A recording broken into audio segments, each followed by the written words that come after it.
ইন্না আ'তাদনা লিয-যালিমিনা নাসীরা। রব্বুল আলামিন বলেন, যারা দুনিয়াতে মানুষের প্রতি অন্যায় করবে, জুলুম করবে, এই জুলুমকারীদের জন্য আমি রব্বুল আলামিন জাহান্নাম প্রস্তুত করে রেখেছি। এই জাহান্নামে এই জুলুমকারী ব্যক্তিদেরকে আমি নিক্ষেপ করব, আর জাহান্নামের আগুন তাদেরকে ঘিরে রাখবে।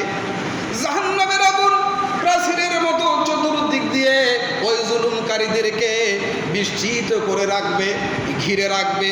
এর কারণে তারা যতই চেষ্টা করুক না কেন জাহান্নাম থেকে পলায়ন করতে পারবে না। এই জাহান্নামীরা, এই জুলুমকারীরা পানির পিপাসায় ছটফট করবে।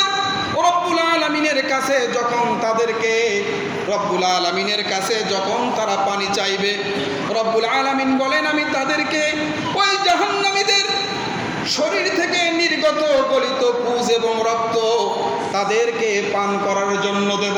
কিন্তু ওই জুলুমকারীরা, অন্যায়কারীরা সেগুলো পান করতে চাইবে না। কিন্তু আমি রব্বুল আলামিন ওই পানিগুলি তাদেরকে পান করার জন্য বাধ্য করব।